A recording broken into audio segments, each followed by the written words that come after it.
और स्वागत है आपका उड़ान बाय डॉक्टर कुलदीप सोनी के इस लर्निंग प्लेटफॉर्म में। तो फ्रेंड्स, आज हम लोग स्टार्ट करने जा रहे हैं बायोकेमिस्ट्री। और ये हमारे डेमो वीडियो, मतलब ये जो लाइव वीडियो सेशन स्टार्ट हुआ, पेड लाइव वीडियो स्टार्ट होने वाली हैं, उनकी फर्स्ट डेमो क्लास होने वाली है। तो बायोकेमिस्ट्री हम लोग स्टार्ट करेंगे। यहाँ पर बायोकेमिस्ट्री में हम लोग क्या देखेंगे? Biochemistry of protein. तो सबसे पहले हम लोग स्टार्ट करने जा रहे हैं बायोकेमिस्ट्री ऑफ प्रोटीन। और प्रोटीन में भी सबसे पहले हम लोगों को क्या पता रहना चाहिए? प्रोटीन में सबसे पहले पता होना चाहिए biochemistry of amino acids. Amino acids की बायोकेमिस्ट्री के बारे में हम लोगों को पता होना चाहिए। तो अमाइनो एसिड, जैसा कि आप लोगों को पहले से पता है कि अमाइनो एसिड्स क्या होते हैं, प्रोटीन के बिल्डिंग ब्लॉक्स होते हैं। इनमें कोई भी रॉकेट साइंस नहीं है। प्रोटीन के ये बिल्डिंग ब्लॉक्स होते हैं, है ना। ये क्या करते हैं? एज अ मोनोमर खूब सारे अमाइनो एसिड्स आपस में मिल करके प्रोटीन बनाते हैं। तो चलिए सबसे पहले हम लोग देखते हैं अमाइनो एसिड का बेसिक। अमाइनो एसिड की अगर हम लोग बात करने जाएं तो अमाइनो एसिड दो टर्म से मिलके बना है। एक प्रॉमिस है आप लोगों से मेरा कि आप लोगों को बायोकेमिस्ट्री पूरी यूनिट, है ना, बायोकेमिस्ट्री है, जेनेटिक्स है, टूल्स टेक्निक इंस्ट्रूमेंटेशन है ना, और आपका इकोलॉजी है, इकोलॉजी हो गया, डेवलपमेंट बायोलॉजी हो गया, बहुत सारा मॉलिक्यूलर बायोलॉजी हो गया। ये सब ऐसी यूनिट्स होंगी जिसमें कुछ भी नहीं रटना है। ऐसे ही बायोकेमिस्ट्री के केस में भी है। जैसे कि अमाइनो एसिड की अगर हम लोग यहाँ पे बात करते हैं, आप लोग को सिर्फ ध्यान से समझना है और सब सिर्फ समझना है, रटना कुछ भी नहीं है। तो अमाइनो एसिड की अगर हम लोग बात करते हैं तो अमाइनो एसिड का मतलब क्या होता है? तो वो अमाइनो एसिड की बात करें तो यहाँ पे दो टर्म है। पहला टर्म आता है अमाइनो ग्रुप। अमाइनो का मतलब होता है NH2 ग्रुप। NH2 ग्रुप को हम लोग बोलते हैं अमाइनो ग्रुप। और एसिड जो आया है एक्चुअली में, तो एसिड की अगर हम लोग बात करते हैं तो हम लोग पढ़ क्या रहे? प्रोटीन। और प्रोटीन का मोनोमर होता है अमाइनो एसिड। और चूंकि प्रोटीन एक बायोमॉलिक्यूल है और हम लोग को पता होना चाहिए कि बायोमॉलिक्यूल्स के अंदर जो एसिड पाई जाती है वो होती क्या उनसे है? ऑर्गेनिक एसिड होती है। और ऑर्गेनिक एसिड के पास कौन सा फंक्शनल ग्रुप होता है सर? ऑर्गेनिक एसिड के पास फंक्शनल ग्रुप होता है कार्बोक्सिलिक एसिड। कौन सा होता है? Carboxylic acid. तो इस तरह से हम लोग बोल सकते हैं कार्बोक्सिलिक एसिड और amino acid containing biomolecule. Carboxylic acid and amino acid containing biomolecule he amino acid, ठीक है। कार्बोक्सिलिक एसिड और अमाइनो ग्रुप। सो कार्बोक्सिलिक एसिड और अमाइनो ग्रुप कंटेनिंग बायोमॉलिक्यूल को हम लोग क्या कहते हैं? अमाइनो एसिड कहते हैं, ठीक है। अब यहाँ पर बात आती है सर कार्बोक्सिलिक एसिड क्या होता है? What is carboxylic acid? तो जनरली ये क्या हो रहा है? ये ऑर्गेनिक एसिड हो रहा है। हमारी बॉडी में बहुत सारे कार्बोक्सिलिक एसिड बनते हैं, बहुत सारे जनरली वीक एसिड होते हैं, है ना। अगर आपको क्रेब साइकिल याद आ रही हो तो क्रेब साइकिल में जितने एसिड आप सुन रहे हो, pyruvic acid, ऑक्जेलो acetic acid, fumaric acid, malic acid, है ना, सक्सिनिक एसिड, एकोनिटिक एसिड, इस तरह से सारे के सारे एसिड्स क्या है? सब ऑर्गेनिक एसिड है, सब वीक एसिड्स हैं, ठीक है। अब कार्बोक्सिलिक एसिड की अगर हम लोग यहाँ पर बात करें तो कार्बोक्सिलिक एसिड दो टर्म से मिलके बन रहा है ना। कार्बो और ऑक्सिलिक दो टर्म से मिलके बन रहा है। कार्बो का मतलब होता है कार्बोनिल। कार्बो का मतलब आता है कार्बोनिल ग्रुप। और ऑक्सिलिक का मतलब होता है हाइड्रोक्सिल ग्रुप। यहाँ से हाइड्रोक्सिल, तो कार्बोनिल और हाइड्रोक्सिल ग्रुप मिल करके क्या बनाते हैं? कार्बोक्सिल ग्रुप बनाते हैं, ठीक है। कार्बोनिल क्या होता है सर? कार्बोनिल कार्बन और ऑक्सीजन जब दो बॉन्ड से जुड़े हों, डबल बॉन्ड से जुड़े हों, तो ऐसे कार्बन को हम लोग बोलते हैं कार्बोनिल कार्बन, और इस तरह के ग्रुप को बोलते हैं कार्बोनिल ग्रुप, है ना। इसमें कार्बन की दो वैलेंसीज खाली हैं, है ना। और हाइड्रोक्सिल ग्रुप क्या होता है? हाइड्रोक्सिल ग्रुप होता है OH।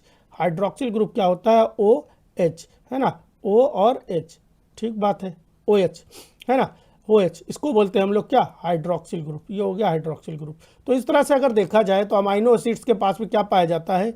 एक अमाइनो ग्रुप बना के देख लेते हैं।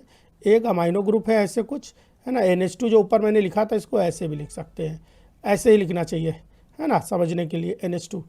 और क्या होता है? एक कार्बोनिल ग्रुप होता है और हाइड्रोक्सिल ग्रुप होता है, हम लोग को पता होना चाहिए। अच्छा, यहाँ पर एक बॉन्ड हम ओपन कर रहे हैं क्योंकि नाइट्रोजन की वैलेंसी 3 होती है, है ना। तो 3 बॉन्ड बनेंगे इसके ऊपर। तो 3 बॉन्ड बने, 2 तो दिख रहे हैं हाइड्रोजन से, एक फ्री है, एक कहीं और जुड़ सकता है। कहाँ जुड़ सकता है जानने के लिए देखते रहेंगे। ऐसे कार्बन की वैलेंसी 4 होती है, तो 2 बॉन्ड तो ऑक्सीजन से जुड़ गया, 2 फ्री हैं। ऐसे ही ऑक्सीजन OH की बात करते हैं हम लोग, OH अगर देखते हैं यहाँ पर OH लगा हुआ है ना। तो अब OH जो होगा, ऑक्सीजन की वैलेंसी 2 होती है, एक तो हाइड्रोजन से जुड़ा हुआ है, दूसरा किससे जुड़ जाएगा, कार्बन से, तो कार्बन की 3 वैलेंसी हो गई। ये बन गया क्या, जरा ध्यान लगाओ, ये क्या बना, COOH ग्रुप बन गया। इसी को तो कार्बोक्सिलिक ग्रुप कहते हैं, इसी को तो कार्बोक्सिलिक ग्रुप कहते हैं, COOH, यही है कार्बोक्सिलिक ग्रुप, ठीक है। अब बीच में एक कार्बन आता है, एक कार्बन आएगा जिसको बोलेंगे अल्फा कार्बन। इसका नाम क्या दे सकते हैं, अल्फा कार्बन। अल्फा कार्बन के एक तरफ NH2 ग्रुप जोड़ देंगे और दूसरी तरफ जोड़ देंगे हम लोग COOH ग्रुप, है ना। तीसरा बॉन्ड जो होगा वो हाइड्रोजन होगा, हाइड्रोजन के साथ जुड़ जाएगा। और चौथा बॉन्ड जो होगा वो या तो हाइड्रोजन के साथ जुड़ेगा और या तो किसी और ग्रुप के साथ जुड़ जाएगा, R लग देते हैं हम लोग, है ना। अगर ये हाइड्रोजन, तो इस तरह से बन गया ये alpha carbon. Now you can say that alpha carbon क्या है, तो अल्फा कार्बन एक ऐसा कार्बन है जिसके एक तरफ अमाइनो ग्रुप हो और दूसरी तरफ क्या होना चाहिए, कार्बोक्सिलिक ग्रुप। यहाँ पर क्या होता है, यहाँ पर क्या कहते हैं, इसको हम लोग अल्फा कार्बन कहते हैं। इसकी बची हुई 2 वैलेंसी क्या करती है, इसकी बची हुई 2 वैलेंसी में से एक वैलेंसी पे हाइड्रोजन होता है और दूसरी वैलेंसी पे या तो हाइड्रोजन या तो R ग्रुप रहता है, ठीक है। यहाँ पर एक बात जरा ध्यान लगाना कि अमाइनो एसिड कोई भी हो, ये पर्टिकुलरली ये और ये फिक्स है, ये सब तरह के अमाइनो एसिड्स में पाया जाएगा। वेरी क्या करने वाला है, ये वेरी करने वाला है। कैसे वेरी करता है सर, इस बात को ज़रा समझते हैं। ये कैसे वेरी करता होगा, इस बात को ज़रा हम लोग समझने की कोशिश करते हैं। बोला जा रहा है कि अगर हाइड्रोजन की बात करें, ठीक है, अगर हम लोग क्या करें, हाइड्रोजन की बात करते हैं यहाँ पर, ठीक है, हाइड्रोजन की बात करते हैं, तो हाइड्रोजन कहाँ दिखता है, एक अमाइनो एसिड होता है ग्लाइसिन। ग्लाइसिन के केस में हाइड्रोजन देखने को मिलता है। और ग्लाइसिन के अलावा बाकी जो भी अमाइनो एसिड होती हैं, है ना, बाकी जो भी अमाइनो एसिड्स होती हैं उनमें R ग्रुप होता है। और ये R ग्रुप क्या होता है, हम लोग बोल सकते हैं ये अमाइनो एसिड स्पेसिफिक होता है। ये अलग अलग अमाइनो एसिड्स के लिए अलग अलग होता है। ये अमाइनो एसिड स्पेसिफिक होता है, अलग अलग टाइप के अमाइनो एसिड्स के लिए ये चेंज होता रहता है।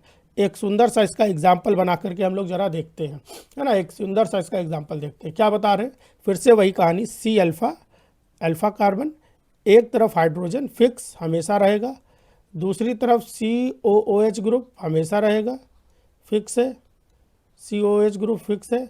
और तीसरी तरफ क्या हो रहा है आपका, अमाइनो ग्रुप NH2 ग्रुप भी फिक्स है। ऐसे लिख सकते हैं हम लोग। एक कार्बन जो बच गया, एक वैलेंसी, वहाँ पर या तो H था, अगर वो H था तो मैंने आपको पहले ही बता दिया ये ग्लाइसिन है।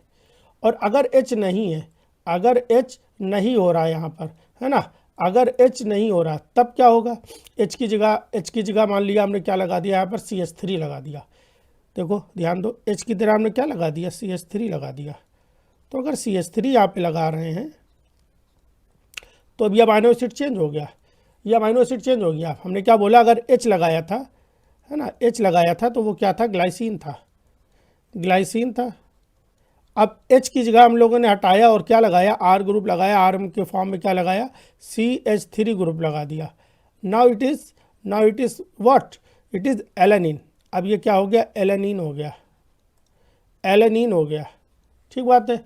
अगर हमने क्या किया, इसी में से एक और H हटाया, है ना, और यहाँ पे लगा दिया हम लोगों ने SH ग्रुप लगा दिया, SH ये लगा दिया। अब ये क्या है, अब हम लोग इसको लिख सकते हैं, यहाँ पे लगा दिया हम लोगों ने CH2SH। अब ये क्या है, अब ये है सिस्टीन, ठीक है, ये क्या हो गया मेरे भाई, सिस्टीन। ध्यान लगाना, क्या पता चला हम लोगों को, पता ये चला कि किसी भी अमाइनो एसिड में एक वैलेंसी ये और एक वैलेंसी ये फिक्स रहती है। अल्फा कार्बन की 3 वैलेंसीज फिक्स रहती है, वहाँ पे यही रहना है। चौथी वैलेंसी वेरी करते जाएंगे और अलग अलग तरह की अमाइनो एसिड्स बनती चली जाएंगी। तो कोई भी अमाइनो एसिड की प्रॉपर्टीज़ जो होती है वो जो चौथी वैलेंसी है, जो R ग्रुप है, उस पर डिपेंड करती हैं, R ग्रुप पे डिपेंड करती है। वो अमाइनो एसिड कैसा होगा, वो अमाइनो एसिड ग्लाइसिन होगा या कोई वो एरोमेटिक अमाइनो एसिड होगा या वो कोई एक एलिफैटिक होगा, पोलार होगा, नॉन पोलार होगा, एसिडिक होगा, बेसिक होगा, न्यूट्रल होगा, सल्फर कंटेनिंग होगा। Each and everything is depends upon the depends upon the R group, है ना, सब कुछ आर ग्रुप पे ही डिपेंड होने वाला है। यहाँ पर एक बात और ध्यान लगाना है कि अमाइनो एसिड एक ऐसे बायोमॉलिक्यूल हो रहे हैं, अमाइनो एसिड एक ऐसे बायोमॉलिक्यूल हो रहे हैं जिनके पास फंडामेंटल एलिमेंट्स क्या पाए जाते हैं, कार्बन, हाइड्रोजन, ऑक्सीजन और नाइट्रोजन। जबकि अमाइनो एसिड बोलो या यहाँ पे प्रोटीन भी बोल सकते हो, बात एक ही है ना, प्रोटीन बोल सकते हो, बात एक ही है, अमाइनो एसिड ही मिलकर प्रोटीन बनाते हैं। जबकि इसी के पैरेलल अगर हम लोग फैट या कार्ब्स की बात करते हैं, फैट और कार्ब्स की बात करते हैं, तो उनमें क्या पाया जाता है, कार्बन, हाइड्रोजन और ऑक्सीजन। मतलब नाइट्रोजन जो पाया गया वो अलग है, वो अलग है, वो अमाइनो एसिड या प्रोटीन में ही पाया गया, वो प्रोटीन में ही पाया जा रहा है ना, या तो हमारे न्यूक्लिक एसिड वगैरह में पाया जा रहा है। तो न्यूक्लिक एसिड को हटा देते, मेन प्रोटीन, फैट, कार्बोहाइड्रेट की जो बात करते हैं जिससे हम लोगों को एनर्जी मिलती है, जी, जो हमारे लिए मेन एनर्जी का स्रोत है ना, प्रोटीन, फैट, कार्बोहाइड्रेट। उनमें से कौन सा बायोमॉलिक्यूल सबसे इंपॉर्टेंट है, जो जिसके पास नाइट्रोजन पाया जाता है, वो है अमाइनो एसिड या प्रोटीन की बात करेंगे। ठीक है, इतनी बात हो गई। जरा देखते हैं नोट्स में हम लोगों ने क्या लिखा है, देखते हैं क्या बात करी जा रही है कि अमाइनो एसिड्स क्या हो रहे हैं, अमाइनो एसिड्स क्या होते हैं, समझते हैं। बोला जा रहा है कि अमाइनो एसिड बायोमॉलिक्यूल है जिनके पास क्या पाया जाता है, एक अमाइनो ग्रुप और एक NH3 ग्रुप। अभी ये क्या बोला है, NH3+, इसका क्या मतलब हो अभी समझेंगे। ऐसे एक कार्बोक्सिलिक ग्रुप होता है, या इसको क्या बोल सकते हैं, COO-, ये क्या होता है ये भी समझेंगे, ये दो बातें अभी समझ लेंगे। ठीक है, amino acids are the building block, पहले बता दिया। अमाइनो एसिड का बेसिक स्ट्रक्चर अभी बना के हमने ओपन चेन में बढ़िया से दिखा दिया, है ना। प्रिंसिपल एलिमेंट्स क्या है ये भी मैंने आपको बता दिया गया है। अब हम लोग देखते हैं कि अमाइनो एसिड्स के टाइप्स क्या होते हैं, कितने तरह के अमाइनो एसिड्स होते हैं। तो अगर अमाइनो एसिड के टाइप या क्लासिफिकेशन ऑफ अमाइनो एसिड की हम लोग बात करें, किसकी बात करने जा रहे हैं, classification of amino acid. Classification of amino acid की अगर हम लोग बात करते हैं किस पे, at neutral pH, neutral pH पे, यहीं पे लिख दे रहे हैं, पूरा का पूरा क्लासिफिकेशन न्यूट्रल पीएच पे देखा जा रहा है। पीएच को न्यूट्रल रखते हैं, है ना एसिडिक ना बेसिक। उस समय अमाइनो एसिड्स कितने तरह के होते हैं, तो उस समय अमाइनो एसिड देखा जाए, है ना, न्यूट्रल पीएच पे एक स्पेसिफिक पीएच ले ली गई, दो तरह के हो रहे हैं। एक हो रहा है आपका, पहला हो रहा है नॉन पोलर अमाइनो एसिड्स हो सकते हैं, जिनको हम लोग हाइड्रोफोबिक के नाम से भी जानते हैं, hydrophobic, it is hydrophobic amino acid, है ना, नॉन पोलर या हाइड्रोफोबिक। दूसरे होते हैं आपके पोलर, और आपको पता होना चाहिए कि पोलर जो अमाइनो एसिड्स होते हैं हाइड्रोफिलिक। जिन लोगों ने सेल सिग्नलिंग पूरी पढ़ ली है हमसे, उनको अब देखो वो GPCR के केस में रिकॉल कर पा रहे होंगे, जो एक्स्ट्रा सेलुलर डोमेन था GPCR का, है ना, वो सेल के बाहर आ जा रहा था, है ना, तो वो कैसा हो रहा था, हाइड्रोफिलिक हो रहा था, पोलार उसके पास अमाइनो एसिड्स थे। और जितने भी नॉन पोलार अमाइनो एसिड्स थे वो मेम्ब्रेन के बीच में ही ट्रांस मेम्ब्रेन डोमेन का पार्ट बने हुए थे। ठीक है, आ जाते हैं कॉन्सेप्ट पे इधर फिर से। अब नॉन पोलार की अगर हम लोग बात करते हैं तो ये दो तरह के हो सकते हैं। कौन कौन से हो सकते हैं, ठीक है, ध्यान लगाना है, क्लासिफिकेशन जीवन भर नहीं भूलोगे, पूरी गारंटी ले रहा हूँ, जीवन भर आप क्लासिफिकेशन भूल ही नहीं सकते हो। ये दो तरह के होते हैं, एक होता है एलिफैटिक, एक होता है आपका एलिफैटिक, और दूसरा होता है आपका एरोमेटिक, है ना, एरोमेटिक। एलिफैटिक की खासियत क्या होती है, इनके पास ओपन चेन पाई जाती है, ओपन चेन पाई जाती है जो ओपन रहती है, खुली रहती है, और यहाँ पर चेन जो होती है वो रिंग बना लेती है। तो एरोमेटिक के आगे हम लोग लिख सकते हैं, एरोमेटिक के आगे हम लोग लिख सकते हैं क्या, रिंग। इनके पास रिंग होती है, रिंग्ड। बोलिए भाई, रिंग किसकी होती है, समझेंगे चीज़ें धीरे धीरे करके। एलिफैटिक की अगर हम लोग बात करें तो एलिफैटिक सुन के क्या नाम याद आता है, अब यहीं से खेल शुरू होता है। क्लासिफिकेशन में गारंटी ले रहा हूँ कि ये कभी भी जीवन में आप भूलोगे नहीं। एलिफैटिक का मतलब यहाँ जब भी हम लोग पढ़ेंगे तो एलिफैटिक सुनते ही एक टर्म मन में आना चाहिए आपके, अल्फा। और अल्फा का मतलब क्या होता है, अल्फा का मतलब बोलते नहीं कि बहुत ही अल्फा टाइप का आदमी है, बहुत अल्फा पर्सनालिटी है। तो आजकल के समय में अल्फा पर्सनालिटी कौन हो सकता है, टीचर, है ना, पुलिस वाले, नेता कौन हो सकते हैं भाई, कोई कुछ नहीं है। आजकल सब कुछ क्या है, नेताजी ही हैं, सब कुछ नेताजी है। हमारे जैसे टीचरों के अगेंस्ट भी मुहिम छेड़ दी गई है कि भैया टीचर क्या कर रहे हैं, पैसा कमा रहे हैं, अरे भैया, है ना। लेकिन जो नेताजी हैं वो अल्फा थे, अल्फा ही रहेंगे, हमेशा अल्फा ही रहेंगे। चलिए भाई ज़रा देखते हैं क्या मैं कहना चाह रहा हूँ आपसे। तो अल्फ़ा का मतलब क्या हो रहा है, नेताजी, और नेताजी का मतलब क्या हो रहा है, एमएलए, एमएलए, है ना, MLA। और चूंकि एमएलए है, उनको खाली एमएलए बोलोगे तो गुस्सा आ जाएंगे, उनके आगे जी लगा दीजिए, आदर दीजिए ना उनको, पहले वोट दीजिए फिर जीवन भर आदर दीजिए उनको, VI और P। क्यों? क्योंकि वो एमएलए जी क्या है, VIP हैं। एमएलए जी VIP है, इसलिए आप उनको आदर दीजिए। ठीक है, अब देखिए याद होगी आपको, M का मतलब मेथियोनिन, M का मतलब मेथियोनिन, L का मतलब ल्यूसीन, लाइसिन नहीं, ध्यान लगाना, ल्यूसीन। A का मतलब आर्जिनिन, सॉरी, ए का मतलब सॉरी एलेनिन, है ना। ए का मतलब क्या हो रहा है, एलेनिन।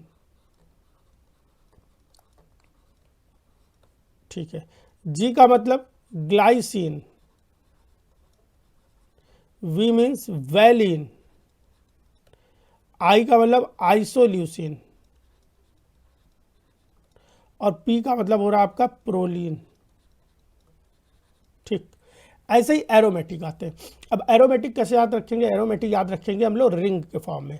रिंग का मतलब क्या होता है, अगर आपको पूछा जाए आपको जीवन में रिंग कौन पहनाएगा, रिंग कौन पहनाएगा, तो बोलोगे हमारी वाइफ। या शादी के बाद आपको कौन घेरेगा, है ना, शादी के बाद में जब आप रात में काम हम करके लौटोगे तब आपसे पूछताछ हो गई कहाँ गए थे, अच्छा वहाँ तो थे नहीं, हम फ़ोन किए थे तो वहाँ तो आप थे नहीं, घेरे जा रहे हो, है ना, घेराबंदी चल रही है आपकी।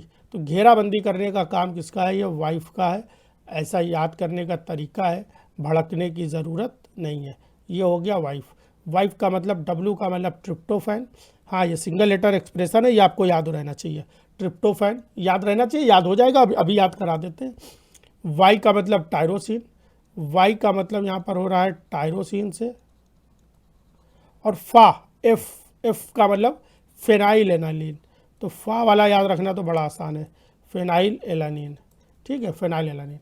इसी तरह से अगर हम लोग पोलार अमाइनो एसिड की बात करते हैं, तो पोलार अमाइनो एसिड कौन कौन से बन रहे हैं, पोलार अमाइनो एसिड बन रहे हैं 3 तरह के। पहले होते हैं polar amino acid neutral, neutral polar amino acid, neutral. एक होते हैं basic, the last one is acidic. ठीक है, न्यूट्रल न्यूट्रल रहते हैं, साइड चेन पे कोई चार्ज नहीं, न्यूट्रल साइड चेन पे कोई चार्ज नहीं, है ना, ये न्यूट्रल रहते हैं। लेकिन पोलार हैं, क्योंकि पोलार हैं क्योंकि इनके पास कुछ ऐसे ऐसे OH ग्रुप पाया जा सकता है, बस चार्ज नहीं है वहाँ पर, है ना। तो कुछ ऐसे ग्रुप्स पाए जा सकते हैं जो न्यूट्रल भी है और क्या कर रहे हैं वो पोलैरिटी क्रिएट कर रहे हैं। अभी एक एक करके अमाइनो एसिड पढ़ेंगे तो आपको पता चलेगा, है ना, एक एक करके आप पढ़ाते जाएंगे तो आपको सब चीज़ें पता चलती चली जाएंगी। बेसिक क्या होता है, बेसिक एक्चुअली में क्या होता है, ये पॉजिटिवली चार्ज रहते हैं, इनकी साइड चेन पे पॉजिटिव चार्ज रहता है न्यूट्रल पीएच पे। ध्यान लगाना है, न्यूट्रल पीएच की बात हो रही है, मैं इस चीज़ को हाईलाइट कर दे रहा हूँ, ये न्यूट्रल पीएच पे बात चल रही है कहानी। ठीक है, न्यूट्रल पीएच पे। और एसिडिक क्या होते हैं, इनकी साइड चेन पे नेगेटिव चार्ज होता है, माइनस चार्ज रहता है। अब न्यूट्रल के लिए जब भी आप याद करना तो न्यूट्रल में एक इंसान का नाम याद करना, सचिन तेंदुलकर। हमने आपको न्यूट्रल क्यों बोला, क्योंकि अब ये क्रिकेट नहीं खेलते हैं, अब ये क्रिकेट के टर्म में न्यूट्रल हो चुके हैं, क्रिकेट नहीं खेलते हैं। लेकिन इन्होंने बहुत काम किया है क्रिकेट में, इंडिया के लिए बहुत काम किया है ना, बहुत सारा रन बनाया, तो इनको थैंक यू तो आप बोलो। तो सचिन तेंदुलकर को आप क्या कर दो, SCN को, सचिन को क्या कर दो आप, थैंक यू आप बोल दीजिए, बस और कुछ ना करिए, आप थैंक यू बोल दीजिए। एस का मतलब यहाँ पर क्या हो रहा है, सेरीन, है ना। सी का मतलब हो रहा है सिस्टीन। एन का मतलब क्या हो रहा है, एन याद रखना, एन का मतलब, एन के मन में जैसे एन का नाम आए तो एन ये समझ लेना, जो भी लड़के या लड़कियां सुन रहे हो, अगर उनका खुद का नाम एन है तो वो आज से जान ले कि वो अप्सरा हैं, क्या है, अप्सरा है। और अगर नहीं है तो उनकी जो भी सहेली दोस्त यार, है ना, अगर उनका नाम एन से है तो उनको अप्सरा कहना शुरू कर दे। एस्पेराजीन, है ना, एस्पेराजीन। ठीक है, और टी का मतलब थ्रियोनिन, थ्रियोनिन। क्यू का मतलब ग्लूटामीन, है ना, ये भी सिंगल लेटर कैसे याद करना वो भी सिखा देंगे, सिखा देंगे, पहले आप क्लासिफिकेशन सोचिए, है ना। ग्लूटामिन बेसिक कौन से होते हैं, बेसिक कौन से होते हैं, बेसिक में कौन से आ रहे हैं, 3 तरह के। ऋतिक रोशन बेसिक जो होते हैं पॉजिटिव चार्ज रखते हैं, और ऋतिक रोशन को देख करके हमेशा पॉजिटिविटी आती है, बहुत खुश रहता है वो, है ना। तो पॉजिटिविटी आती है कौन से, एच आर और के, है ना। ऋतिक रोशन एच आर के, एच का मतलब हिस्टिडीन, आर जिनीन, आर का आधा तो उसी में है, आर बोला ना, जिनीन बोल दीजिए, आर जिनीन, है ना। ये पूरा चार्ट अभी मिल जाएगा नोट्स में, नोट्स सारा मैं अपलोड कर दूंगा, सारा मेरे व्हाट्सएप ग्रुप पे आपको नोट्स मिलेगा। और जो मेरा ऐप है उड़ान बाय डॉक्टर कुलदीप सोनी, उस ऐप पे भी आपको नोट्स फ्री में मिल जाएगा। ये सारी वीडियो भी आपको वही उड़ान बाय डॉक्टर कुलदीप सोनी के फ्री वाले ऐप पे मिल जाएगा, ठीक है। तो दोनों जगह से आप इस चीज़ को ले सकते हैं। बाकी ये वीडियो यूट्यूब पे भी रहेगी, अगर आपको अच्छा लगता है और आप चाहते हो अपने कलीग्स को भी सेंड करें तो आप प्लीज़ इसको सेंड करिएगा, बताइएगा। हमने एक नया बैच स्टार्ट किया है ना, उड़ान बाय डॉक्टर कुलदीप सोनी, एक नया बैच स्टार्ट कर रहे हैं हम लोग, ठीक है। तो अभी उस बैच के बारे में अभी हम लोग आपको बताते हैं, पहले ध्यान से इस बारे में सोचते हैं। के का मतलब क्या हो रहा है, लाइसिन, के का मतलब हो रहा है आपका लाइसिन, ठीक बात है, लाइसिन। एसिडिक क्या होता है, एसिडिक। अब एसिडिक की बात क्या है, जैसे कि हमने आपको पहले भी बताया कि हमने नया बैच स्टार्ट किया है। नया बैच क्या है, उड़ान, एक है उड़ान एक्सप्रेस के नाम से, है ना, उड़ान एक्सप्रेस नहीं सॉरी, तिरंगा एक्सप्रेस के नाम से, और एक है तिरंगा रैंकर्स के नाम से, है ना। तिरंगा एक्सप्रेस जो है वो जून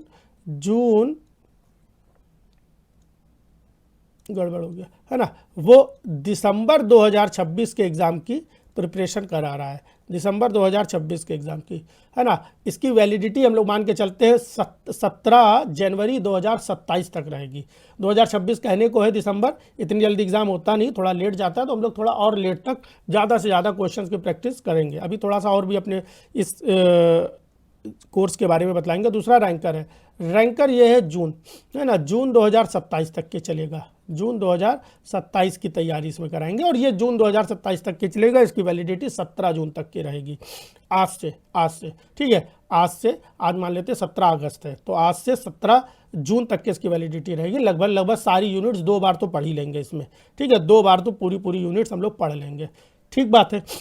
इसके लिए हम लोगों ने 2 डेमो क्लासेस लगाई है, एक 17 जून की लगाई है मतलब आज, और एक कल एक और लाइव क्लास होगी, फ्री में डेमो क्लास रहेगी, तो 2 लाइव क्लासेस हो जाएंगी।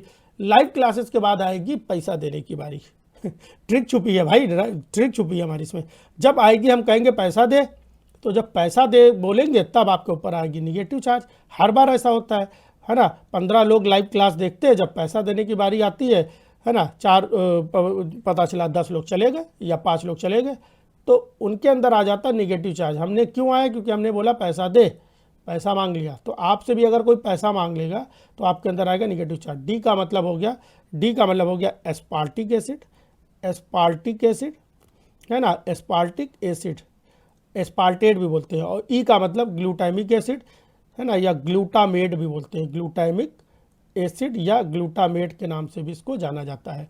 तो इस तरह से ये पहली ट्रिक हो चुकी है कंप्लीट, है ना, पहली ट्रिक हो चुकी है कंप्लीट। ये जो हम आपको बैच बता रहे हैं वो बैच कुछ ये है ना, ये जो बैच आपको हम लोग बताने की कोशिश कर रहे हैं वो कुछ इस बैच की बात कर रहे हैं। एक बैच आपका हो रहा है तिरंगा एक्सप्रेस के नाम से, एक बैच तिरंगा एक्सप्रेस के नाम से, जिसकी फीस केवल और केवल 4,999 है बस, है ना। फीस है 9,999, लेकिन इसमें बहुत सारी छूट करने के बाद 4,999, और जो भी इंटरनेट प्रोसेसिंग फ़ीस होती है 100-200 रुपया, वो तो इंटरनेट प्रोसेसिंग फ़ीस जो ऐप वाले उनको जाती है, तो उससे हमको कोई मतलब नहीं है। 100-150 रुपये ऐसे ही कुछ होने वाली होगी उसकी।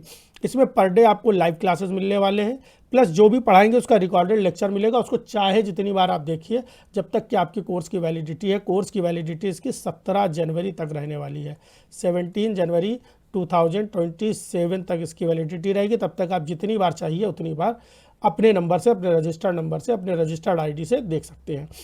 इसके अलावा हम पीडीएफ के नोट्स देंगे और नोट्स इसी फॉर्म में होंगे। नोट्स कोई बुकिश लैंग्वेज नहीं होगी कि हमने उसको कॉपी किया, पेस्ट किया, खूब मोटी मोटी से नोट्स बना दिया और आप पढ़ नहीं पा रहे हो, पढ़ रहे हो तो समझ ही नहीं पा रहे हो, ऐसा कुछ नहीं है। हम क्या करते हैं, मैं खुद से ही नोट्स बनाता हूँ। मेरा नाम डॉक्टर कुलदीप सोनी है, मेरा CSIR नेट JRF है ना, और बहुत अच्छा कॉम्बिनेशन है CSIR नेट JRF और DBT JRF दोनों क्वालिफाई है। DBT JRF दोनों qualify, DBT JRF first list में है ना, इसमें भी क्लॉज रहता है। DBT JRF फर्स्ट लिस्ट में मेरा क्वालिफाई, इसके अलावा और भी बहुत सारे एग्जाम क्वालिफाई हैं। ICR नेट क्वालिफाई है ना, ICR नेट क्वालिफाई हो गया। इसके अलावा गेट एक्सेल क्वालिफाई हुआ, ICR नेट एग्रीकल्चर माइक्रोबायोलॉजी से, है ना। और एक और एग्जाम क्वालिफाई किया मैंने, यूजीसी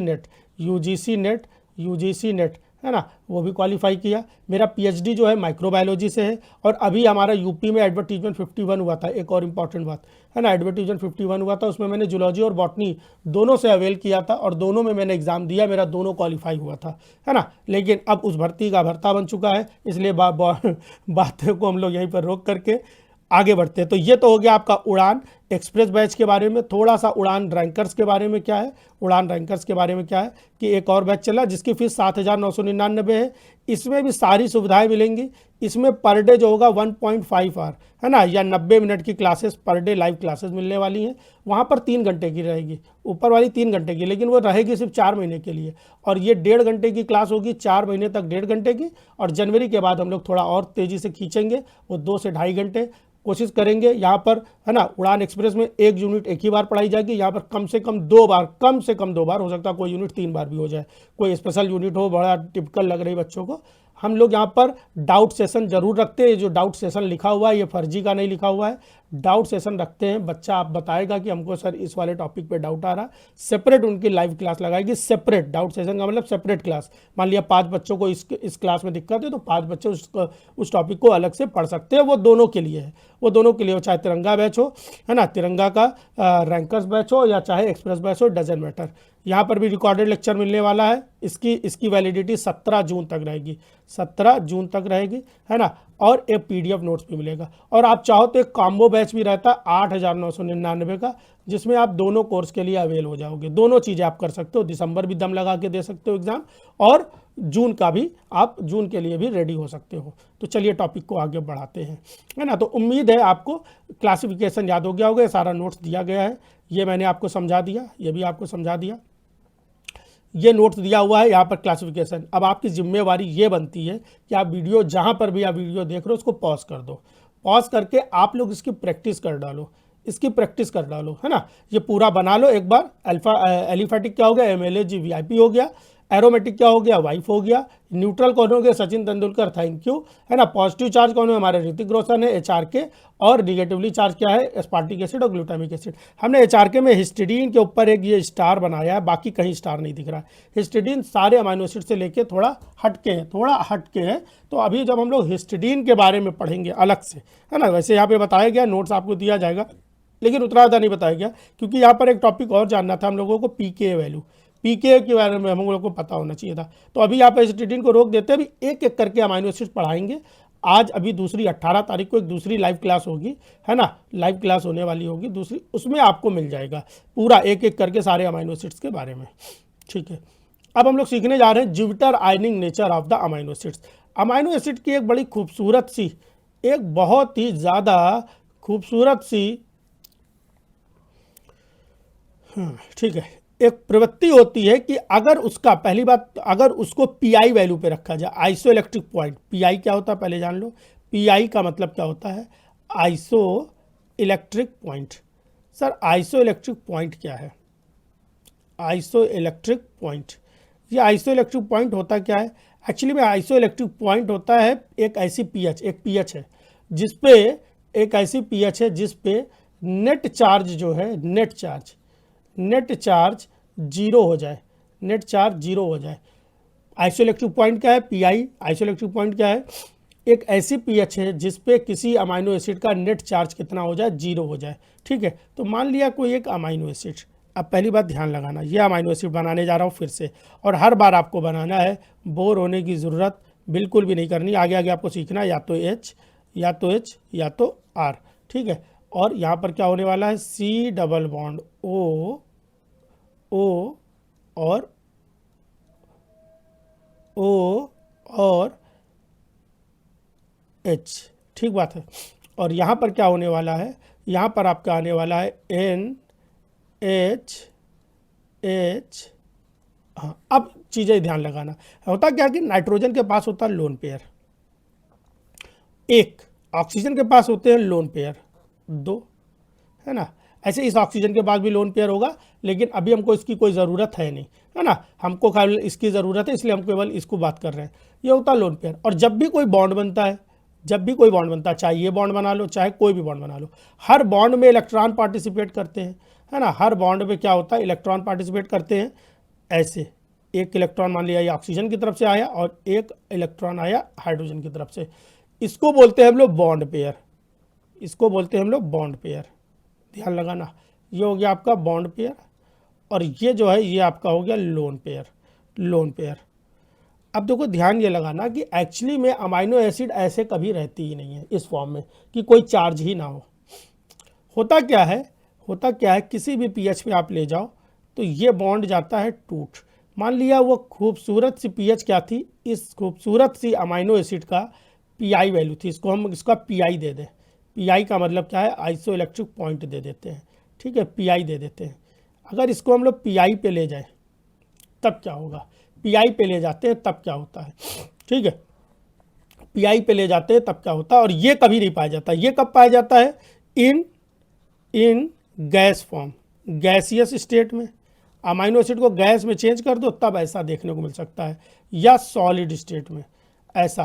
तो हमारी बॉडी में ना गैसियस स्टेट में अमाइनो एसिड, ना सॉलिड स्टेट में, बल्कि अमाइनो एसिड्स क्या है, प्रोटीन बना चुकी हैं, और ये हो सकता है डिजॉल्व फॉर्म में भले हों, है ना, डिजॉल्व फॉर्म में। सॉलिड और गैस हमारी बॉडी में अमाइनो एसिड की नहीं बन रही है, ठीक बात है। चलिए अगर हम इसको पीआई दे देते हैं तो होता क्या है, तो ज़रा सा अपनी शक्तियों का यूज़ करते हैं हम, और इस पूरी फ़ोटो को हम लोग क्या करेंगे, कॉपी कर लेंगे, ठीक है। चलिए देखते हैं क्या हो रहा है, और फालतू की चीज़ें अब यहाँ से हटा देते हैं क्योंकि ऑलरेडी बहुत सारी चीज़ें हैं यहाँ पे। ये देखिए अभी इसको समझाने की कोई ज़रूरत नहीं। मैंने क्या बताया कि होता क्या है कि यहाँ पर जब भी पीआई देते हैं, कोई भी आइसोइलेक्ट्रिक पॉइंट पे, है ना, पीआई देते हैं, पीआई के टर्म पे क्या होता है कि ये ओ जो होता है, ये वाला बॉन्ड जिस पे हमने एरो दिखाया, ये वाला बॉन्ड टूट जाता है। ये वाला बॉन्ड क्या होता है, टूट जाता है।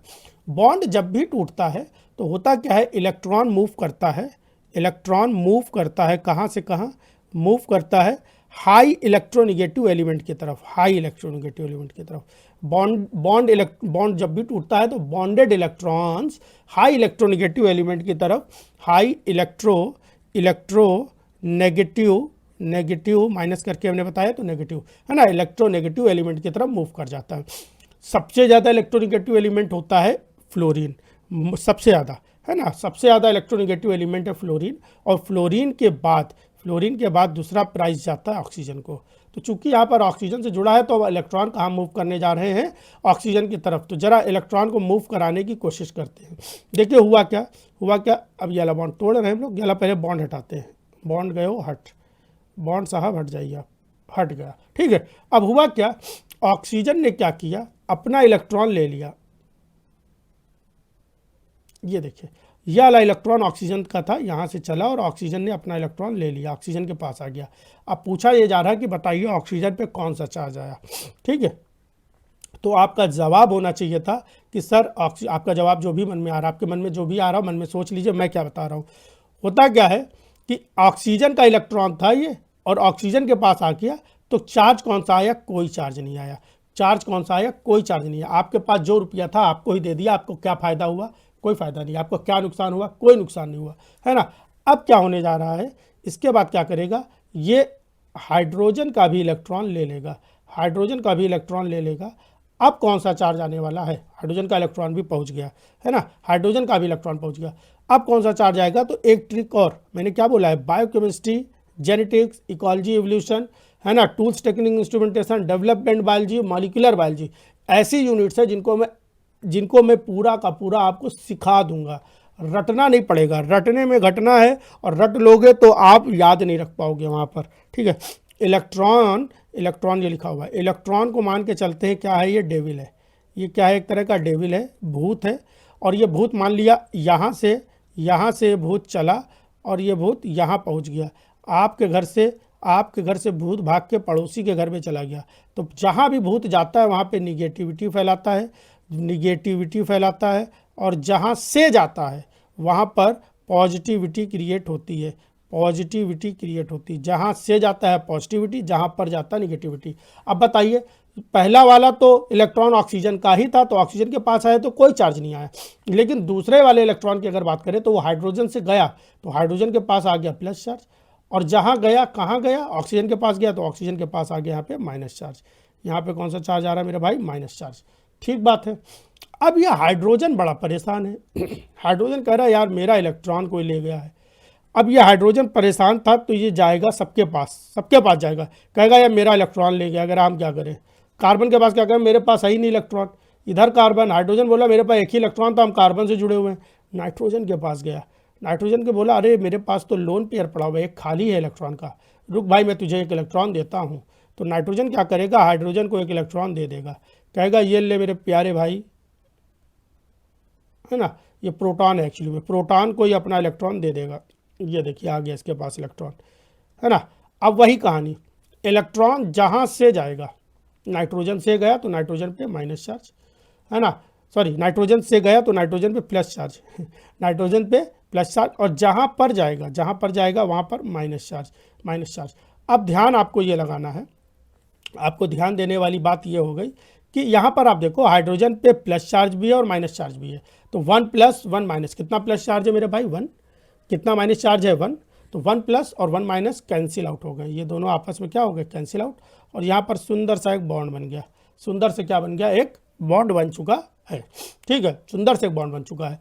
इस समय अगर हम लोग इसको देखें, इस समय अगर हम लोग इस फोटो को देखें, ध्यान से निहारें, तो यहाँ पर देखा जाए तो माइनस चार्ज कितना है, एक ये, प्लस चार्ज कितना है, एक ये, +1 और प्लस -1, ठीक है, दैट इज नेट चार्ज कितना है, ये नेट कितना है, नेट चार्ज कितना है, 0। पहली बात। दूसरी चीज़ अगर हम लोग बात करें यहाँ पर, नेट चार्ज तो 0 है, बहुत अच्छी बात है, नेट चार्ज 0। लेकिन अगर आपसे ये पूछ लिया जाए कि क्या इसके ऊपर कोई चार्ज है या न्यूट्रल है, तो आप बोलोगे न्यूट्रल नहीं है, चार्ज है, वो बात अलग है, नेट चार्ज 0 है। ठीक है, नेट चार्ज 0 है। मान लिया आपकी जेब में 100 रुपया है और आपके ऊपर 100 रुपये का कर्जा भी है, तो आपके पास कुल रुपया कितना है, 0। लेकिन आपकी जेब में रुपए तो है ना 100, अभी आपने दिया थोड़ी नहीं है, तो नेट चार्ज कितना है, 0। लेकिन चार्ज है, इसलिए इसको न्यूट्रल नहीं बोल सकते हैं। इस समय नेट चार्ज 0 और प्लस चार्ज 1, माइनस चार्ज 1, है ना, इस तरह को बोलते हैं हम लोग जुपिटर आयन। इस तरह के हाइब्रिड आयन को हम लोग बोलते हैं, इस तरह के हाइब्रिड आयन को हम लोग क्या बोलने वाले हैं, जुपिटर आयन। इस तरह के हाइब्रिड आयन को हम लोग बोलने वाले हैं जुपिटर आयन। जुपिटर आयन की खासियत क्या है कि ये कब मिला हमको, ये मिला एट पीआई, आइसोइलेक्ट्रिक पॉइंट। अब सबका अपना अपना आइसोइलेक्ट्रिक पॉइंट होता है। मान लिया इसका, ये कोई अमाइनो एसिड होगी, इसका आइसोइलेक्ट्रिक पॉइंट 7 था, 6 था, 6.8 था, जो आपका मानो, मान लिया, है ना, पीआई कितना था, 6.8 था, है ना, 6.8 था। अब आपको क्या करना है, यहाँ पर करना है एक इमेजिन, है ना, हम इसको फिर से कॉपी करने जा रहे हैं। ठीक है, अब आपको करना है ये इमेजिन करना है, यहाँ पे इस बात को इमेजिन करना है। ठीक है, या एक काम करते हैं, नेक्स्ट स्लाइड भी तो होती है, यहाँ पे लगा दे रहे हैं। ठीक है, ये कब हो रहा है, अब इसमें से फालतू की चीज़ें सब हटा दे रहे हैं, ध्यान से समझना। ठीक है, ये हटा दे रहे, क्या हटा दे रहे, कुछ नहीं हटाने लायक है, ये हटा सकते हैं, ये हटा देते हैं, बस बाकी सब ठीक है ना। ये कब हो रहा है मेरे भाई, ये हो रहा है एट पीआई, आइसोइलेक्ट्रिक पॉइंट, और पीआई की वैल्यू हमने मान लिया है 6.8, किसी अमाइनो एसिड की है, कोई हमें नहीं पता है कौन सी, हमें जानना भी नहीं है। अब ये पीआई क्या है, पीएच होती है जिस पे नेट चार्ज 0 होता है। अब हम लोग करने क्या जा रहे हैं, इस पीआई से पीएच को कम कर सकते हैं, है ना। पीएच क्या कर दे, पीएच यहाँ पर मोर देन पीआई कर दे, या 6.8 था ना, मान लिया 8 पीएच दे दी, 8 कर दी, या पीआई क्या कर दिया आपका, पीआई क्या करा आपका, पीएच क्या कर दिया, लेस देन पीआई कर दिया, मान लिया 5 कर दिया। ध्यान से समझना, हड़बड़ी नहीं है ना, हड़बड़ी नहीं करना आपको, हड़बड़ी में गड़बड़ी है ना, हड़बड़ी में हो जाएगी गड़बड़ी। ठीक है,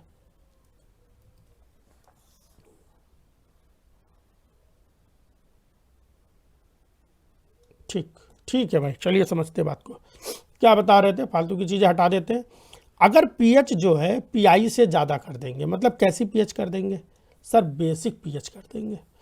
और अगर बेसिक पीएच करेंगे, 8 कर दी ना, तो बेसिक पीएच कर दी है ना, बेसिक पीएच कर दी। ध्यान लगाना, जितना पीआई है जब उससे जाओगे तभी बेसिक है। मान लिया किसी का पीएच 8 है, पीआई सॉरी, किसी का पीआई ही पहले से 8 है ना, और आप कहोगे हमने 7.6 पीएच दे दी, तो भाई ये 7.6 पीएच बेशक ये बेसिक पीएच है, लेकिन इसके कंपैरिजन में ये बेसिक नहीं है, ये एसिडिक ही है। इसके कंपैरिजन में बेसिक नहीं है, एसिडिक है। ठीक है, आपको इसके लिए, इसके कंपैरिजन में बेसिक करने के लिए 8 से ज़्यादा लानी पड़ेगी, 8.5, 8.2, 8.3, 9, 9.5 जो बन हो, बट 8 से ज़्यादा होना चाहिए। 7.6 इसके लिए ये एसिडिक पीएच ही है। ठीक है, इसके लिए क्या हो रहा है, ये एसिडिक पीएच हो रही है।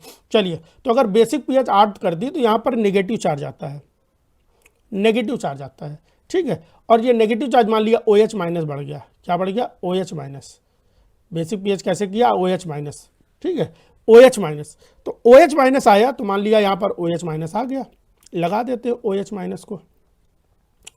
देखिए भैया नज़ारा, ये OH माइनस आया।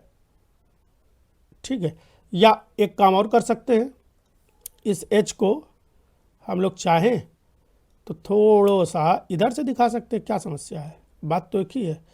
हमारा जो OH है उसको भी जगह मिल जाएगी, है ना। OH माइनस आया, ये देखिए अब नज़ारा, OH माइनस। ठीक है, क्या हुआ, OH ने, अब N के पास इलेक्ट्रॉन कम है, क्यों, क्योंकि N का एक इलेक्ट्रॉन हाइड्रोजन ने ले लिया। OH आएगा अपना इलेक्ट्रॉन हाइड्रोजन को दे देगा, कहेगा क्यों हो परेशान मेरे दोस्त, ये लो मेरा एक इलेक्ट्रॉन।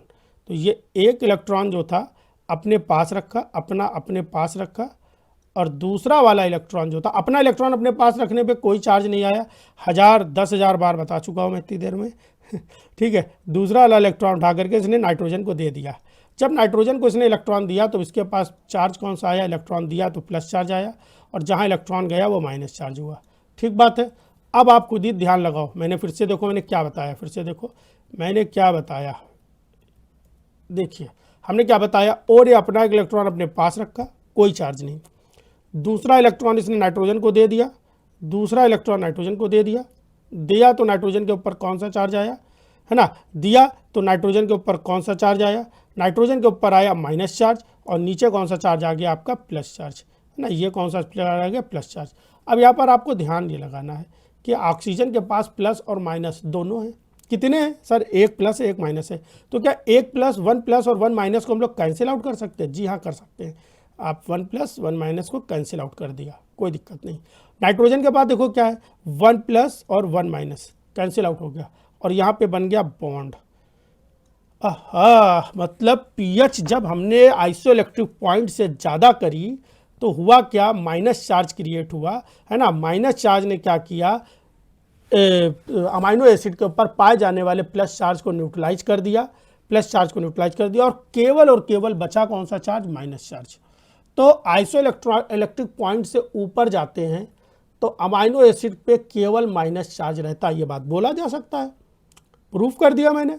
अमाइनो एसिड के ऊपर केवल माइनस चार्ज रहता है, तो अमाइनो एसिड पीएच अगर हमने 8 बेसिक कर दिया तो अमाइनो एसिड हम लोग बात बोल सकते हैं हैव नेगेटिव चार्ज।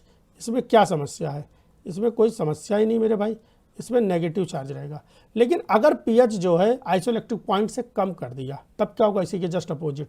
ध्यान लगाओ, आइसोइलेक्ट्रिक पॉइंट से कम कर दिया, एसिड दिया, एसिड देने पे क्या होता है, एसिड देने पे मेरे भाई H+ आता है, एसिड देने पर क्या होता है, H+ जनरेट होता है। तो H+ आएगा, फिर से आ जाएगा, देखो जरा H+ आया, और H+ के पास है इलेक्ट्रॉन की कमी, इलेक्ट्रॉन की कमी, H प्लस के पास है इलेक्ट्रॉन की कमी, वो आ जाएगा इसके पास, कहेगा भैया मेरे पास इलेक्ट्रॉन की कमी, कह रहा है ये लो आप इलेक्ट्रॉन, ठीक है, सॉरी, चलो मेरे इलेक्ट्रॉन यहाँ से, ये लीजिए आप इलेक्ट्रॉन, ठीक है। तो इलेक्ट्रॉन ये इसको दे देगा, कहेगा ये लीजिए आप इलेक्ट्रॉन, तुरंत इलेक्ट्रॉन दे देगा। फिर वही कहानी, सर जहाँ इलेक्ट्रॉन जाता है वहाँ पे माइनस चार्ज, जहाँ से जाता है वहाँ पे प्लस चार्ज, ऑक्सीजन से गया, फिर वही कहानी हो रही है कि ऑक्सीजन से गया, तो ऑक्सीजन से गया तो वहाँ पर कौन सा चार्ज हो गया, प्लस चार्ज। अब ऑक्सीजन पे जरा हम लोग ध्यान लगाएंगे, ऑक्सीजन पे क्या है, प्लस चार्ज है और माइनस चार्ज है, प्लस और माइनस कैंसिल आउट, इधर क्या है, प्लस चार्ज है और माइनस चार्ज है, कैंसिल आउट, प्लस माइनस बराबर होगा, मान लिया एक तरफ +3 है और एक तरफ -2 है, तो कैंसिल आउट कितना करोगे, 2 ही प्लस कैंसिल आउट होंगे, एक प्लस रह जाएगा, ध्यान ये लगाना, ये नहीं कि पूरा कैंसिल आउट, है ना। इतना तो केमिस्ट्री याद ही होगी आप लोग को, और बढ़िया सुंदर से बॉन्ड बन गया। क्या पता चला कि सर ये वाला जो है, ये एज इट इज़ मेंटेन रहेगा, ये वाला चार्ज जो है वो एज इट इज़ मेंटेन रहेगा। हम लोगों को ये बात पता चल चुकी है, ये वाला charge as it is maintain रहने वाला है। तो एक बात और हम लोग को पता चली कि अगर पीआई से कम पीएच लाओगे तो अमाइनो एसिड के पास क्या होगा, amino acid have positive charge, केवल पॉजिटिव चार्ज होगा, ठीक है। तो बड़ा इंपॉर्टेंट बात है, अगर आइसोइलेक्ट्रिक पॉइंट हुआ है ना, आइसोइलेक्ट्रिक पॉइंट पे है ना, अगर इस बात को कंक्लूड करें तो at pI isoelectric point amino acid have है ना नेट चार्ज क्या, जीरो, नेट चार्ज जीरो, है ना। और चार्ज कौन सा होगा, चार्ज, क्योंकि चार्ज कौन सा होता है, +1 और -1, ये दोनों होते हैं, ठीक बात है ना।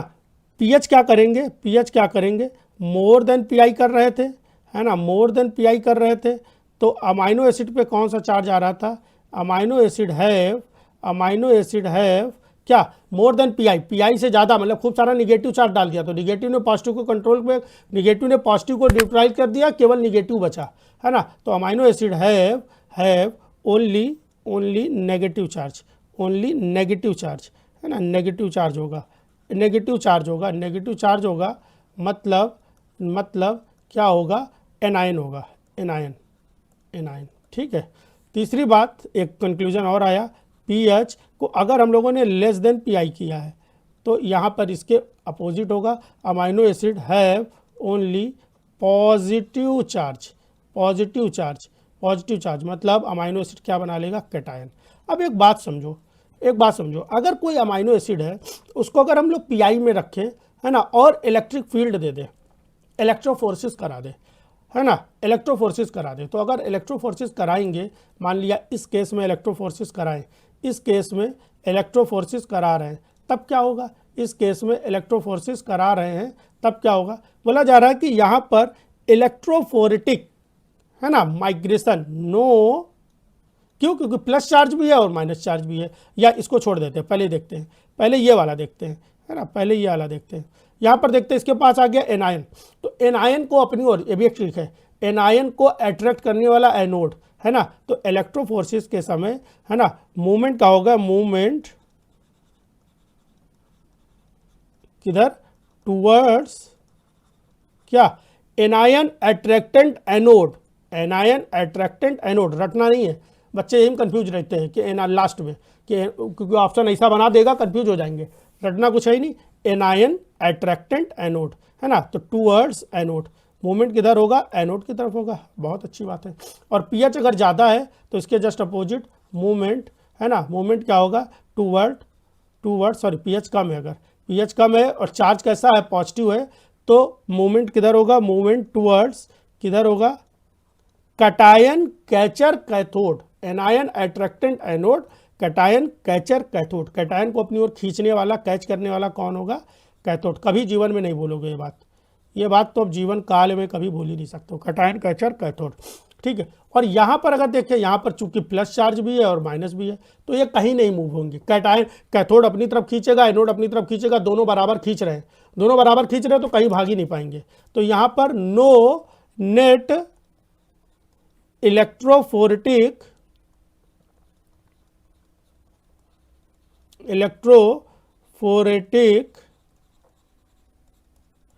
माइग्रेशन, इलेक्ट्रोफोरेटिक माइग्रेशन नहीं होगा, कुछ भी नहीं मिलेगा, है ना। वो एक ही जगह पे रहेगा, बस वाइब्रेट होगा, क्योंकि एक डाइपोल जनरेट हो चुका होता है यहाँ पर, तो वाइब्रेट हो सकता है बस, है ना। मूव नहीं करेगा, माइग्रेट नहीं करेगा। इतनी बातें तो आप लोगों को समझ में आ गई होंगी। चलिए नोट्स में देखते हैं, सारा नोट्स आपको मिल जाएगा, है ना। और अगर समझ में आ रहा है तो प्लीज़ सपोर्ट करिएगा। जो भी आपके जानने वाले CSIR, net JRF, DBT JRF जून या दिसंबर की तैयारी कर रहे हैं, उनको प्लीज़ ज़रूर शेयर करिएगा, ठीक है। हम लोगों की टीम आप ही लोग हैं, हम लोग के पास कोई बहुत हाई फाई टीम नहीं है। अभी जस्ट PhD कंप्लीट हुआ है, पढ़ा मैं पिछले 5 सालों से रहा हूँ। खूब सारे बच्चे हमसे पढ़ करके खूब अच्छी अच्छी जगह से PhD कर रहे हैं और खूब सारा नेट JRF क्वालिफाई किए हैं, है ना।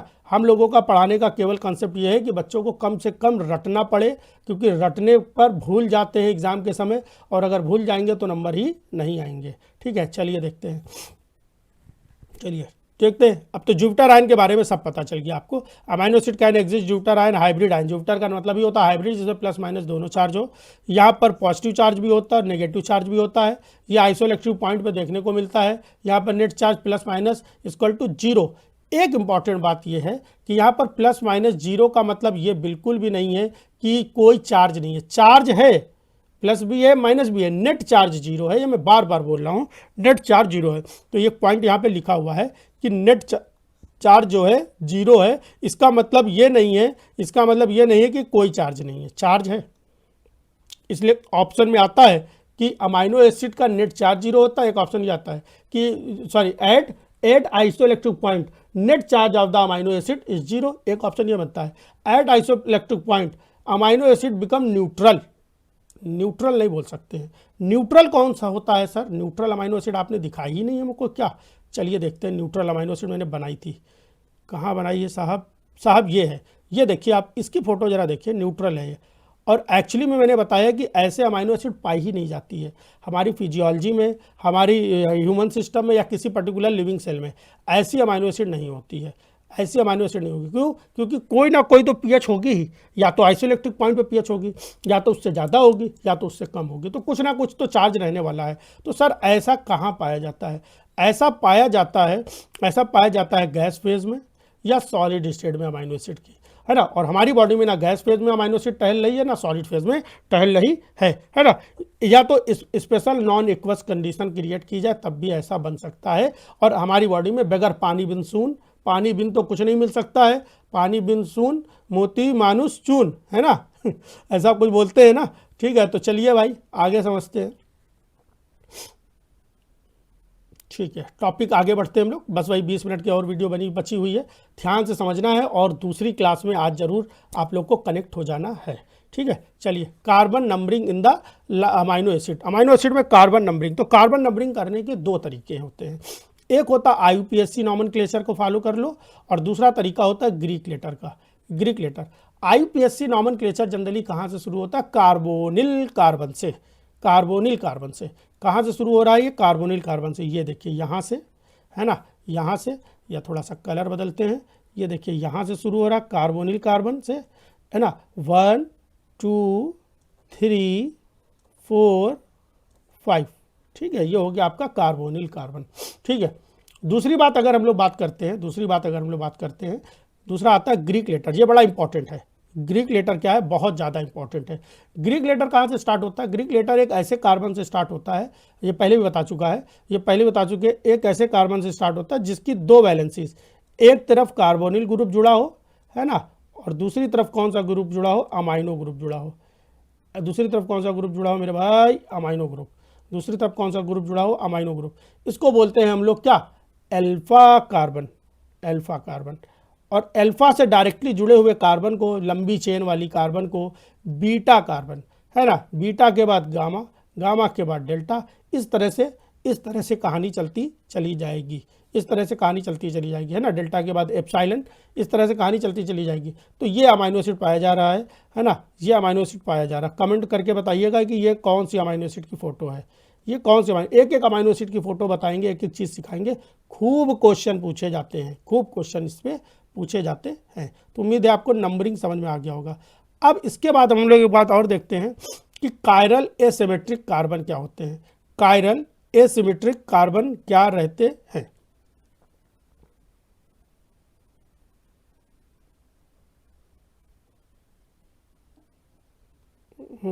बस इतना बताना है। चलिए देख लेते हैं कायरल कार्बन क्या होते हैं। कायरल कार्बन चलिए देखते हैं क्या हो रहा है।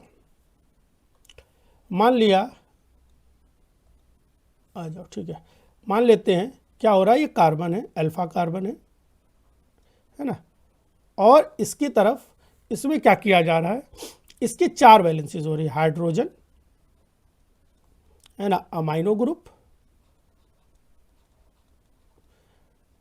कार्बोक्सिलिक ग्रुप है ना। अच्छा, इसको NH3 कर दे रहे हैं। अब थोड़ा सुधार ले क्योंकि मैं बार बार खुद ही बोल रहा हूँ कि ये नहीं होता है ना। मैं खुद ही 1000 बार बोल रहा हूँ कि ये होता नहीं, तो उसको NH3 प्लस कर दे रहे हैं। अब ठीक है, और इधर हमने क्या लगाया, H। इधर हम लोगों ने क्या लगा दिया, H लगा दिया। ठीक है, ऐसा कार्बन जिसकी चारों की चारों वैलेंसीज अलग अलग फंक्शनल ग्रुप से सेटिस्फाई हो। जैसे इधर NH3 आया, ठीक है, इधर क्या आ रहा है, NH3 आ रहा है, इधर NH3 आ रहा है, ठीक है, इधर H आ रहा, बहुत बढ़िया, इधर COO माइनस आ रहा, बहुत शानदार, ठीक है, लेकिन इधर फिर H आ गया। अगर चारों वैलेंसीज अलग अलग फंक्शनल ग्रुप से सेटिस्फाई हो जाए तो इस कार्बन को बोलते हैं कायरल कार्बन। इस कार्बन को हम लोग क्या बोलते हैं, कायरल कार्बन। और जिस कायरल कार्बन में जो ऐसा कायरल कार्बन है ना, या ऐसा कार्बन जिसके अंदर कायरलिटी होती है ना, वो क्या करती है, उस कार्बन में, उस कंपाउंड में खूब सारी एडिशनल प्रॉपर्टीज ले आती है। क्या लाती है वो समझेंगे। तो चूंकि अगर हम लोग इसकी बात करें तो ये तो अभी कायरल नहीं है, ये एक्चुअली में फोटो किसकी, बार बार आप इतना तो सब लोग सीख चुके हैं, ये एक्चुअली में सर ग्लाइसिन था। और ग्लाइसिन हम लोग बोल सकते हैं glycine is a chiral, chiral है ये, इसके अंदर कायरलिटी एब्सेंट है। लेकिन इसके अलावा और कोई भी अमाइनो एसिड ले लो, सब में ए नहीं होगा, हम में क्या होने वाला है, कोई आर ग्रुप होगा। और ये amino acid to amino acid vary करेगा। Now it is, now you can say that all the 4 valencies of the carbon, all the 4 valencies of the carbon are satisfied with the separate group या different groups. Now you can say that these are क्या, उनको क्या बोल सकते हैं, a chiral, sorry chiral, these are chiral. तो chiral है ना, ग्लाइसिन जो होता है वो ए कायरल होता है, बड़ा इंपॉर्टेंट है, अभी आगे पढ़ेंगे, रामाचंद्रन प्लॉट में इसका बहुत बड़ा रोल है। और इसके अलावा अदर जो अमाइनो एसिड आएंगी, अदर इसके अलावा जो भी अमाइनो एसिड आने वाली हैं वो सारी की साइरल क्या होने वाली है, सारी की सारी कैसी होंगी, कायरल, वो सारी की सारी कायरल होंगी। ठीक बात है, इतनी बात तो समझ में आ गई है। अब सर ये कायरल हुआ तो इससे फ़ायदा क्या होता है। एक्चुअली में अमाइनो एसिड में कायरलिटी आने से होता क्या है, कायरलिटी आने से उसके अंदर ऑप्टिकल एक्टिविटी आ जाती है ना। अच्छा, इसको ये जो कायरल कार्बन बना, इसमें अल्फा कार्बन जो होता है उसको बोलते हैं स्टीरियो सेंटर। क्या बोलते हैं, stereo centre. Stereo centre, stereo centre क्या करता है, स्टीरियो सेंटर क्या करता है, उसके अंदर, उस पर्टिकुलर कंपाउंड के अंदर ऑप्टिकल एक्टिविटी ले आता है।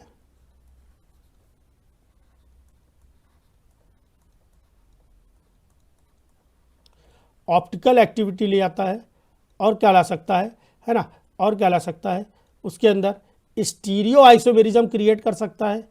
स्टीरियो आइसोमेरिज्म क्रिएट कर सकता है, जिसको एक्चुअली में यहाँ पर इनैंसियोमर बोलना चाहिए था। स्टीरियो आइसोमेरिज्म क्रिएट कर सकता है। जीवन काल में आप लोग पढ़ रहे होंगे, ऑप्टिकल आइसोमेरिज्म आप लोग पढ़ते हो, optical activity small L small D form, laevo rotatory और डेक्स्ट्रो रोटेटरी, अभी सब पढ़ाएंगे, है ना। और स्टीरियो आइसोमेरिज्म क्या होता है, कैपिटल एल और कैपिटल डी फॉर्म, इस तरह से। और बहुत सारी है ना स्पेसिफिकनेस भी ला के देता है, specificness for biological activity, for biological activity के लिए स्पेसिफिकनेस ला के भी ये देता है। ये काम करता है, जरा पढ़ के देखते क्या लिखा हुआ है।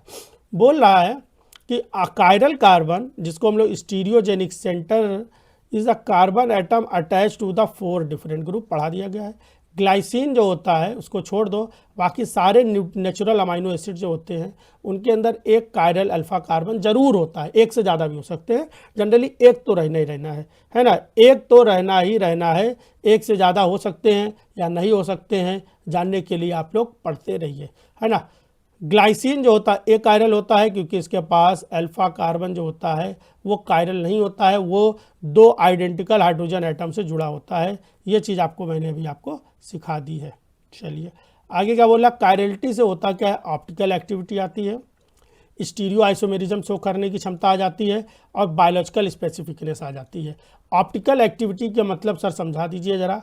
चलिए सर स्टार्ट करते हैं आप लोगों के लिए ऑप्टिकल एक्टिविटी। देखो लाइट अगर आप देखो, आप जहाँ भी दुनिया के जिस कोने में आप पढ़ाई कर रहे होगे, लाइट की अगर हम लोग बात करते हैं, LIGHT, है ना लाइट की अगर हम लोग बात करते हैं तो ये क्या होता है, मल्टी प्लेनर होता है। सर ये मल्टी प्लेनर क्या होता है, मल्टी प्लेनर देखो आप जहाँ भी जिस कमरे में बैठे होगे आप पर लाइट खोल दिए होगे तो वो लाइट का फोकस आके कहाँ पड़ रहा होगा, वो लाइट का फोकस क्या आपके सिर्फ चेहरे पे आके पड़ रहा है या आपके चेहरे पे केवल आँख पे पड़ रहा है या पूरे कमरे में फैल रहा, सीलिंग में, सर फर्श पे, जहाँ जहाँ पर भी बीच में लाइट के पाथ को कोई रोकने वाला नहीं, वो सब कहीं फैल जा रहा है।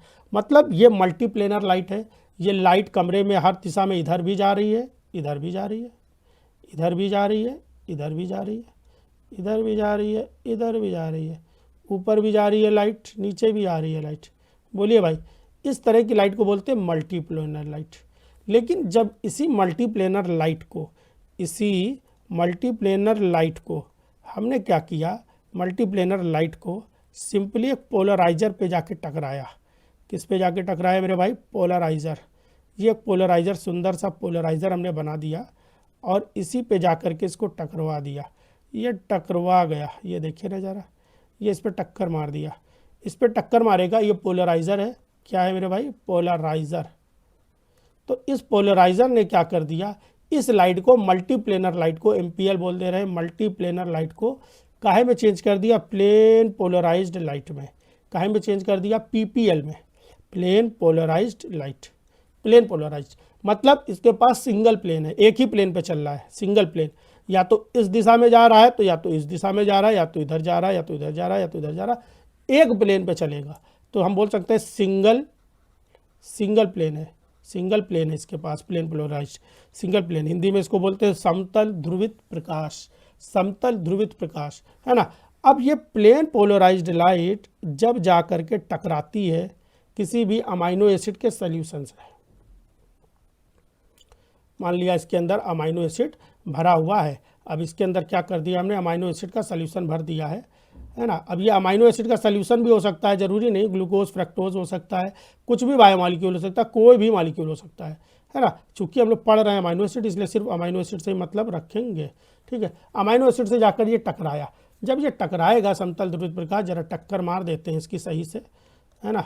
चलिए अब जब इससे टकराएगा तो टकराने के बाद तीन काम हो सकते हैं, या तो ये इस लाइट को सीधा पार कर जाएगा, या तो ये इस लाइट को मोड़ देगा, या तो इस लाइट को ये इधर मोड़ देगा।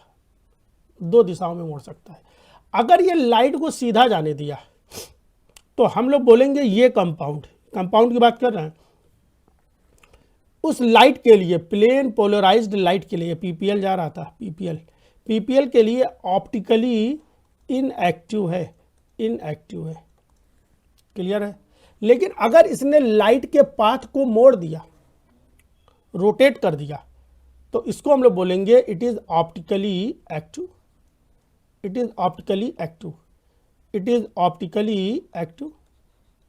क्लियर हो रही बात की नहीं, है ना। इसने प्लेन पोलराइज्ड लाइट को मोड़ दिया, इसलिए हम लोग बोलेंगे ऑप्टिकली एक्टिव है। लेकिन ऑप्टिकली एक्टिव होने के दो लहजे हुए, एक ने क्या किया है, प्लेन पोलराइज्ड लाइट को घड़ी की दिशा में राइट हैंडेड, है ना, मोड़ा है, ये वाले केस में, और दूसरे ने क्या किया है, यहाँ से लाइट शुरू हुई, है ना। दूसरे ने क्या किया है, लाइट को मान लिया यहाँ शुरू करते हैं, अपोजिट डायरेक्शन में मोड़ा है, ठीक है। तो एक ने क्लॉकवाइज मोड़ा है, क्लॉकवाइज, और एक ने एंटी क्लॉकवाइज मोड़ा है।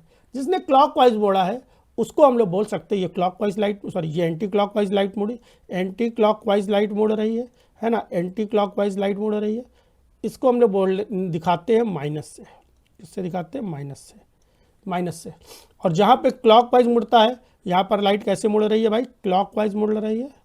और इसको हम लोग दिखाते हैं किससे, प्लस से, है ना। जो क्लॉकवाइज हो, जो एंटी क्लॉकवाइज होता है उसको दिखाते हैं स्मॉल लेटर एल से। एल का मतलब होता है लीवो रोटेटरी, है ना। और जो प्लस होता है उसको बोलते हैं स्मॉल लेटर डी से। स्मॉल लेटर, कैपिटल नहीं, कैपिटल अलग चीज़ अभी बताएंगे आपको, उसको बोलते हैं capital D, sorry small D से। तो अमाइनो एसिड्स क्या करती हैं, अमाइनो एसिड्स के अंदर क्षमता होती है कि वो क्या कर सकती है, लाइट को रोटेट कर सकती है। वो डेक्स्ट्रो रोटेटरी या लीवो रोटेटरी दोनों मैनर में रोटेट कर सकती हैं, दोनों मैनर में वो रोटेट कर सकती हैं। कोई भी अमाइनो एसिड डेक्स्ट्रो रोटेटरी भी हो सकता है और वो लीवो रोटेटरी भी हो सकता है। उसको प्लस या माइनस से भी दिखा सकते हैं, कैपिटल डी या सॉरी स्मॉल डी या स्मॉल एल से भी दिखा सकते हैं। इसको बोलते हैं हम लोग ऑप्टिकल एक्टिविटी। ये ऑप्टिकल एक्टिविटी किसके कारण आई, ये पूरी की पूरी ऑप्टिकल एक्टिविटी आई किसके कारण, optical activity I just because of chiral carbon.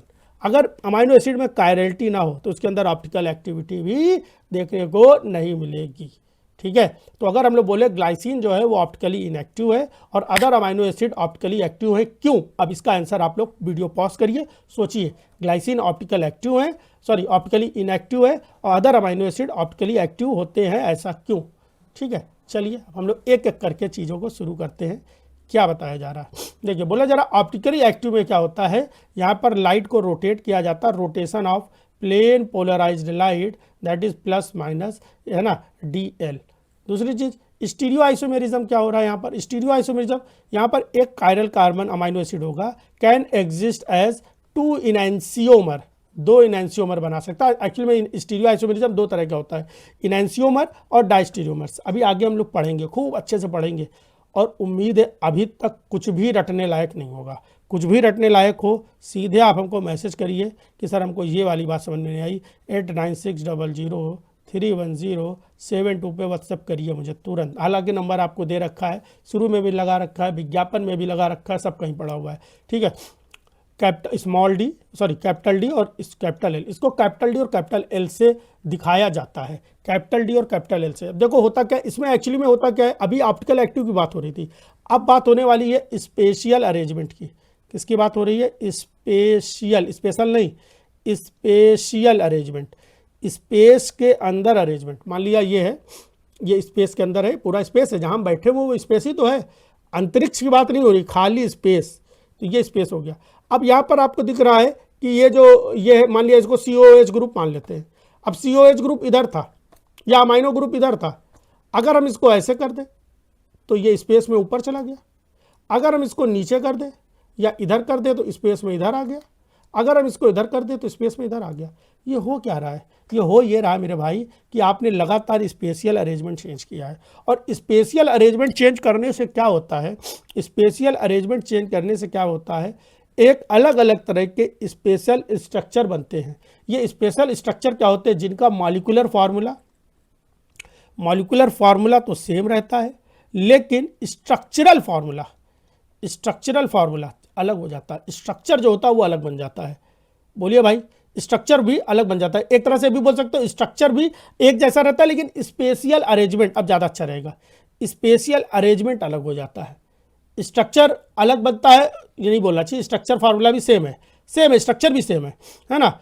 अंतर कहाँ पे आ रहा है, केवल स्पेशियल अरेंजमेंट का। नहीं समझ में आया, एक बार और कोशिश करते हैं इस चीज़ को, एक बार और कोशिश करते हैं। मान लिया गया है कि ये कार्बन है और इससे लगा हुआ है एक्स, है ना, वाई और पी और क्यू, ये चार लगे हुए हैं, चार ग्रुप यहाँ पे लगे हुए हैं।